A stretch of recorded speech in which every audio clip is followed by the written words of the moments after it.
মা বাবার বদদোয়াও যে কবুল হয় তা যদি সংক্ষেপে বলতেন। মা বাবার বদদোয়াও কবুল হয় কি? মা বাবার বদদোয়া তো সবচেয়ে বেশি কবুল হয়। যাদের দোয়া বেশি কবুল হয় তাদের বদদোয়াও বেশি কবুল হয়।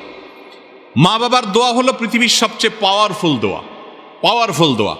যে দোয়াগুলো আল্লাহ তাআলা ফিরিয়ে দেন না, সেই দোয়াগুলোর মধ্যে শীর্ষস্থানে আছে মা বাবার দোয়া।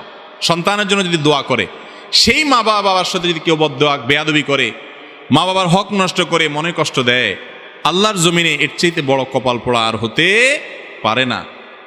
মা বাবা বদদোয়া দিয়া মুখ দিয়া কিচ্ছু বলা লাগবে না, অন্তর থেকে শুধু দুঃখ প্রকাশ করবে, ব্যথা পাইছেন সেটার কথা অন্তরে তার হাজির হবে, এতেই বদদোয়া লেগে যাবে। এই ছেলে দুনিয়াতে অনেক কিছু ঘটাতে পারে, এক সময় ঠিকই ওর অপদস্থ হতেই হবে। বালআম বাউরের ঘটনা আপনারা অনেকে জানেন, আমি এখন সেদিকে যাব না। অনেক বড় ইবাদত গুজার ছিল বনি ইসরাইলের যুগে। তার মা ডাক দিছে, পাত্তা দেয় নাই, ইবাদত বন্দেগীতে মশগুল আছে, মার কথার পাত্তা দেয় না, শুনছেও না শোনার ভান করে আছে। এই ব্যক্তিকে আল্লাহ রাব্বুল আলামিন পরবর্তীতে জেনার অপবাদ নিয়া, সারা সমাজের সবচেয়ে নেককার হিসাবে পরিচিত ছিল, অথচ জেনার অপবাদ নিয়া সে বেইজ্জত হয়েছে, লাঞ্ছিত হয়েছে, শুধুমাত্র ওই মায়ের সাথে বেয়াদবি করার কারণে। ডেঞ্জারাস একটা বিষয়।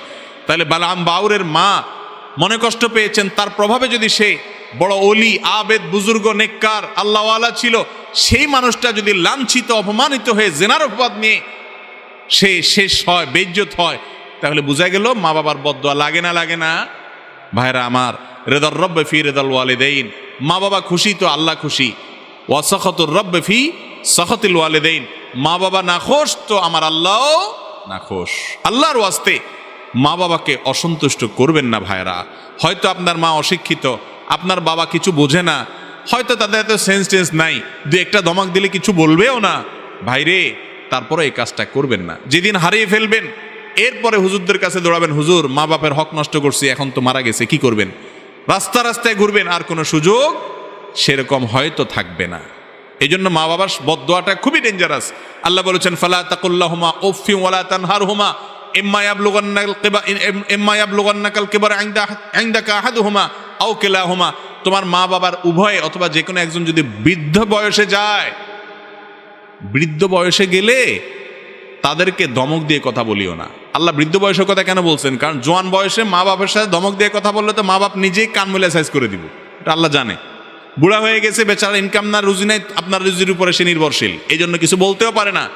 আর বয়স হয়ে গেলে অনেক উল্টাপাল্টা কথা বলে, মাথা বুদ্ধি পুরাপুরি কাজ করে না, এগুলা দেখেও সহ্য করতে হবে। মা বাপ উল্টাপাল্টা করবে, কিন্তু বলা যাবে, শুধু সয়ে যেতে হবে যদি জান্নাত যেতে চান। চেষ্টা করবো তো ইনশাআল্লাহ।